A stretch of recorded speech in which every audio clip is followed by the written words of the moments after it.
khi chúng ta không hợp. Em cứ ra đi khi đã không còn yêu. Còn lại mình tôi ôm đắng cay mà thôi. Còn lại gì đâu câu ái ân ngày xưa.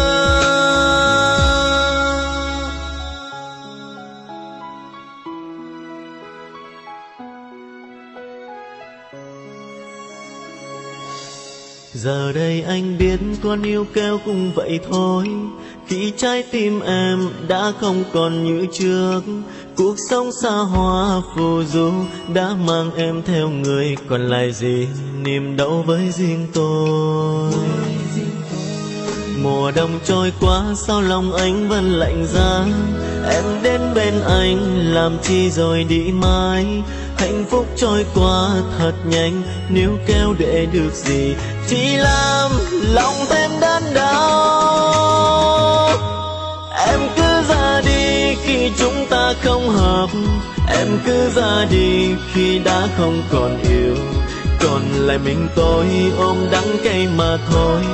Còn lại gì đâu câu ái ân ngày xưa. Anh vẫn mong sao em sẽ vui bên người. Anh vẫn yêu em nhưng không trách gì em. Thời gian trôi qua em cũng sẽ nhận ra. Người luôn yêu em không ai khác ngoài anh.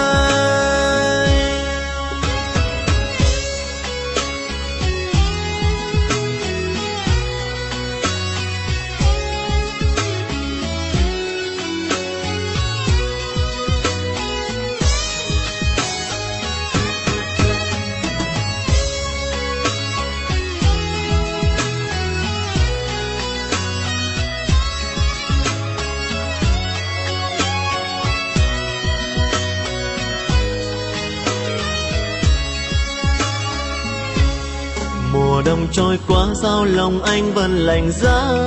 Em đến bên anh làm chi rồi đi mãi.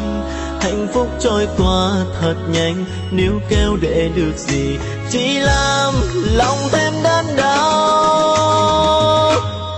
Em cứ ra đi khi chúng ta không hợp.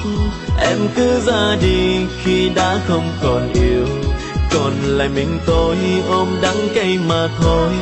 Còn lại gì đâu câu ái ân ngày xưa. Anh vẫn mong sao em sẽ vui bên người. Anh vẫn yêu em nhưng không trách gì em. Thời gian trôi qua em cũng sẽ nhận ra. Người luôn yêu em không ai khác ngoài anh. Em cứ ra đi khi chúng ta không hợp. Em cứ ra đi khi đã không còn yêu. Còn lại mình tôi ôm đắng cay mà thôi. Còn lại gì đâu câu ái ân ngày xưa. Anh vẫn mong sao em sẽ vui bên người. Anh vẫn yêu em nhưng không trách gì em. Thời gian trôi qua em cũng sẽ nhận ra. Người luôn yêu em không ai khác ngoài anh. Thời gian trôi qua em cũng sẽ nhận ra. Người luôn yêu em không ai khác ngoài anh.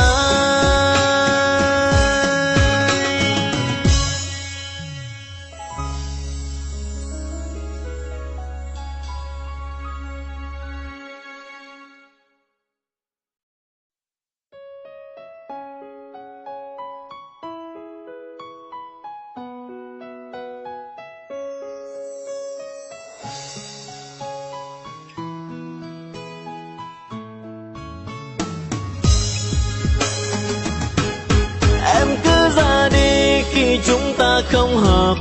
Em cứ ra đi khi đã